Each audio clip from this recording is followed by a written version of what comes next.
आइए देश विदेश के समाचारों की सुर्खियां आपके सामने प्रस्तुत करें। अपना प्रधानमंत्री पद छोड़ने वाले इवेंटवादी पीएम 6वीं बार चीन जाएंगे अपने 11 वर्ष के कार्यकाल।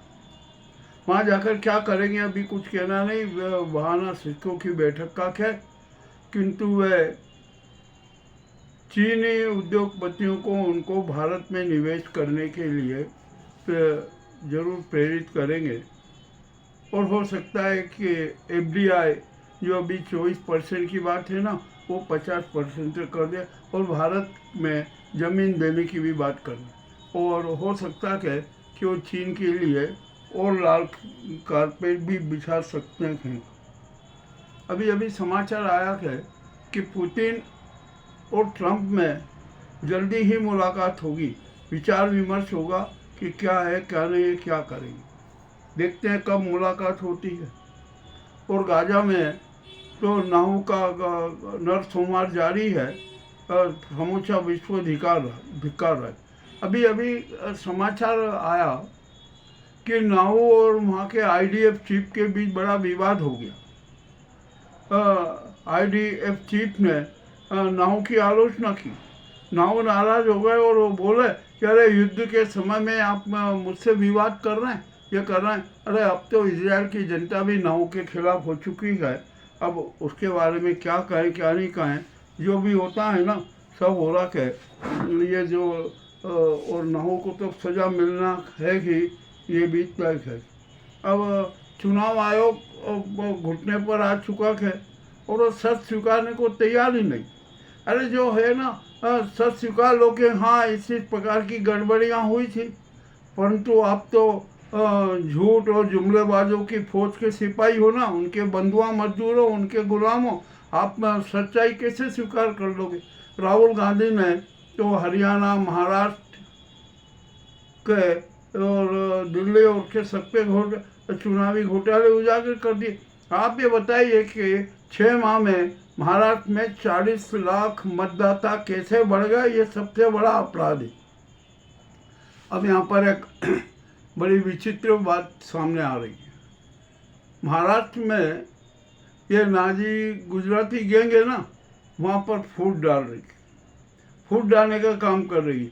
अब वे उद्धव पर डोरे डाल रहे हैं। तो वहाँ पर शिंदे को जब पता लगा तो वो भी बड़े विस्मित हुए। और हम यहाँ पर ये बता दें कि अब तो उद्धव ठाकरे नाजी गुजराती गैंग की पसंद बनते जा रहे हैं और शिंदे तो उनकी मजबूरी है। अब जो भी होता है ना, क्या होता है ये देखा जाएगा। अब महाराष्ट्र की राजनीति तो बड़ी विचित्र है। अब जल प्रलय अनेक जिलों में और प्रदेशों में जारी है। अब कुमायूं में बादल फटे और सारा बड़ा नाटक होगा।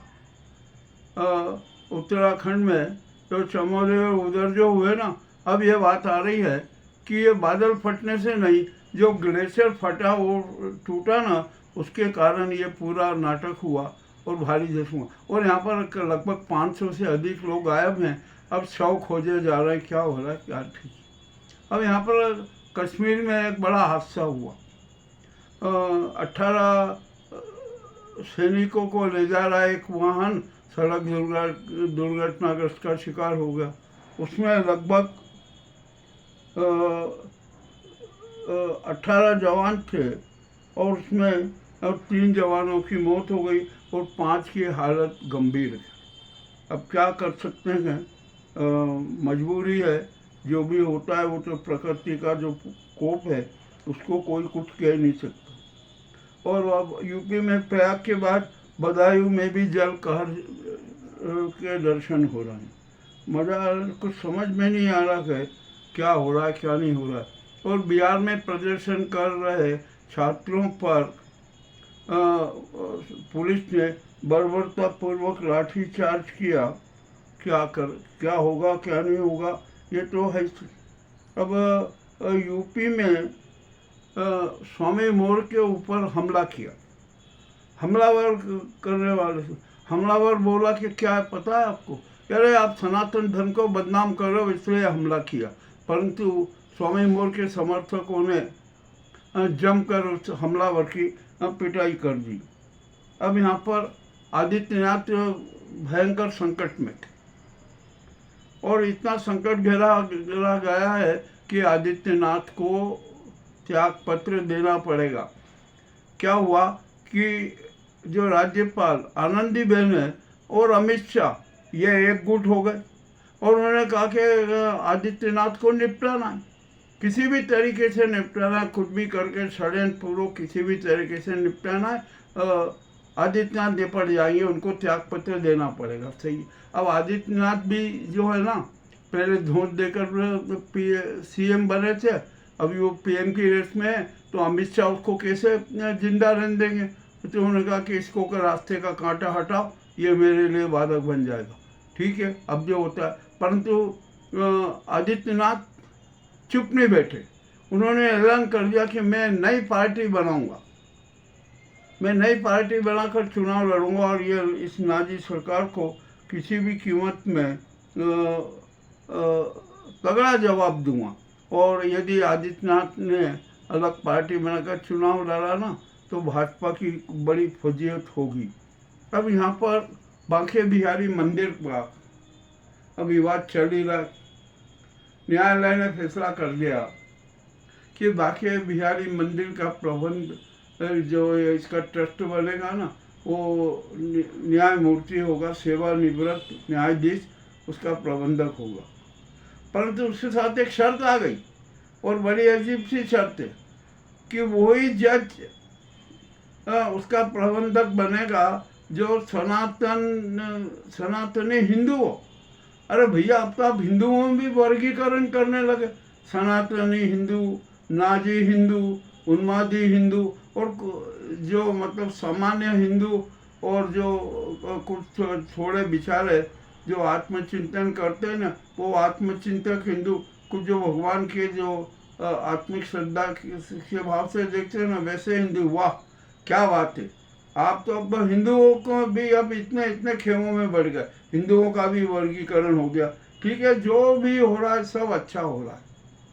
ये है ना हमारे देश में सनातन धर्म की क्रूर हत्या करने के सारे प्रयास हो रहे हैं। अब यहाँ बांके बिहारी मंदिर का मामला भी बड़ा विचित्र है। आप वो कहते हैं कि ये तो निजी है और सरकार उसको अपने अधिकार में लेना चाहती है, क्योंकि वहाँ चढ़ावा बहुत आता था और सरकार की निगाह है ना उसके सारे चढ़ाव ऊपर है। और जैसे राम मंदिर का बनाया, अब राम मंदिर के चढ़ावे से सरकार मौज कर रही है, बड़े बड़े नाटक कर रही है। अब क्या होगा क्या नहीं होगा क्या कह सकते हैं। अब न जाने क्या क्या इस देश में हो रहा, कुछ समझ में नहीं आ रहा, सब कुछ उल्टा पुल्टा हो रहा है। और ये गुजराती गैंग है ना, ये तो अपने और साथी षड्यंत्र रचती जा रही है। अब तो ये है ना संघ को भी अपने उधर में समा जाएगी, क्योंकि गुजराती गैंग ने संघ में भी अपने दल्ले छोड़ दिए हैं और मोहन भागवत समझने नहीं पा रहे, पहचान नहीं कर पा रहे। वो अपना उत्तराधिकारी घोषित कर रहे, जो जिसको भी उत्तराधिकारी घोषित करेंगे ना वो इस नाजी गुजराती गैंग का दल्ला हो जाएगा, उनका पक्षधर हो जाएगा। इसका मतलब ये हुआ कि ये गुजराती नाजी गैंग संघ को आसमान दिखाने की सारी योजना कर रही है। अब यहाँ पर मुझे बड़ा आश्चर्य लगा कि जब गडकरी जी की इतनी लोकप्रियता हुई, महागठबंधन ये सब उनके साथ हो गए, उन्होंने कह दिया कि नहीं मैं ना देश में लोकप्रिय सरकार का गठन करूँगा, तो इस नाजी गुजराती गैंग को बड़ा बुरा लगा कि अरे यदि गडकरी ने ऐसा कर दिया तो हम तो बाहर हो जाएंगे और हम तिहाड़ में नजर आएंगे। अब ये इनके सारे गाँव में कांड है ना वो सब न्यायालय में जाएंगे। ठीक है, अब क्या किया जाए।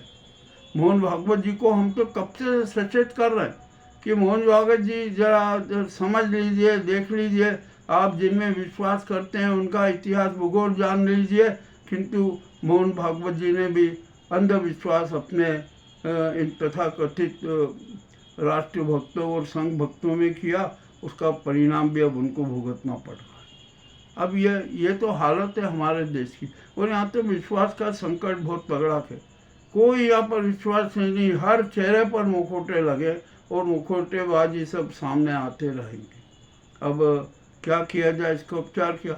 अब राष्ट्रपति मुर्मू जी है ना, उनको भी हटाने की योजना चले, कह रहे इसको भी हटाओ और अपने जो नाजी गुजराती गैंग के कठपुतले और जो खंडित पुतलियाँ हैं ना, उसके ढेर में भी ये डाल दो।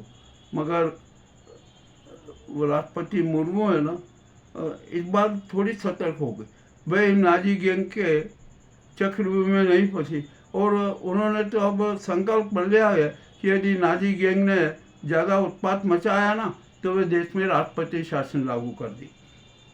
पर नाजी सरकार को भंग कर देगी, न रहेगा बांस न बजेगी बांसुरी, ये वाला हिसाब हो जाएगा। ठीक है, अब जो भी हो रहा है, अब क्या किया जाए, हो तो रहा है, सब कुछ हो रहा है। और हम तो यहाँ पर एक बात कहते हैं कि मोदी और अमित शाह, नड्डा, राजनाथ और रिजिजू इनको सबको गिरफ्तार कर लो, सबको गिरफ्तार कर लो, इनको रिमांड लो। डावोल का भी नाम आता है उसमें। डावोल कितना झूठ बोले, किसी से छिपा नहीं है। तो इन सबको गिरफ्तार करो, 3rd डिग्री का रिमांड दो, 3rd डिग्री का उपयोग करो, इनको सबको हेलीकॉप्टर बना दो। अब इनको है ना किसी भी पद पर बिठाए रखना राष्ट्र हित के लिए घातक होगा। और अब तो एनडीए में भी है ना फूट हो गई है। नीतीश, नायडू, अन्य सहयोगी दल सब बगावत पर उतारू हैं। वे नहीं चाहते कि ये अमित शाह को, जो मोदी ने अपना उत्तराधिकारी घोषित कर दिया है ना, सबका कहना है कि ऐसा षड्यंत्री, हत्यारा और सड़ीपार चेहरा देश के प्रधानमंत्री लायक नहीं है, हम किसी प्रकार का सपोर्ट नहीं करेंगे। ये सारा हो गया। अब उत्तर प्रदेश में भी इनकी कब्र खुदेगी, कब्र होगी। और अभी अभी जो कुछ ऐसी सूचना आई है कि हो सकता है कि महाराष्ट्र, हरियाणा और दिल्ली का जो चुनाव है ना, वो रद्द भी हो सकता है। राहुल गांधी ने तथ्य सामने रख दिए, जो बम फोड़ना था वो फोड़ दिया। अभी तो और आएगा, अभी तो छोटी सी हुई है। और एक संबित पात्रा जो अपना है ना, वह अपना अलग ही अलाप में, उनको जरा वो चेयरमैन थे ना,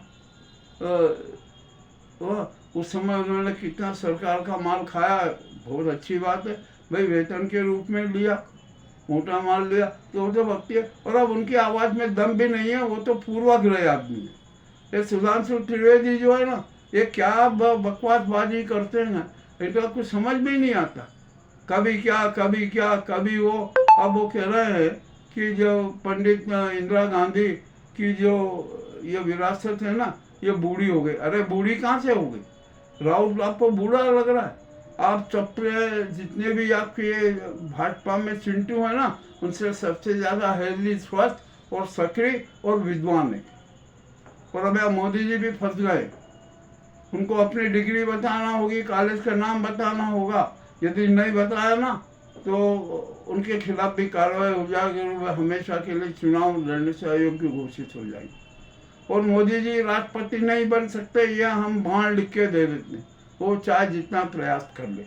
ये आज के जो प्रमुख समाचार हैं, उसकी सारी घटनाएं आपके सामने है, सच भी आपके सामने है, और आप सच जान। और फिर हमारा आपसे अनुरोध है कि हम आपसे ये नहीं कहेंगे कि हमारे चैनल को सब्सक्राइब कीजिए, लाइक कीजिए।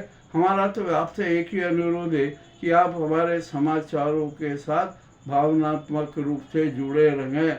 हम सच सबके सामने रखते हैं बिना भूमिका के, तो आप हमारे साथ जुड़िए, आप हमारी सूचनाएं को गंभीरता से सोचे, चिंतन करें। और हम जो कहते हैं ना, वह आपकी आवाज़, ये हमारी आवाज़ नहीं है, ये देश की 90% जनता की आवाज़ होती है। और उसकी आवाज़ का एक इकाई आप भी है। हम आप सबको, देश की 90% जनता को बधाई देते हैं, उनका आभार मानते हैं कि वो हमारे समाचारों के साथ भावनात्मक रूप से जुड़े हुए हैं। बहुत बहुत धन्यवाद।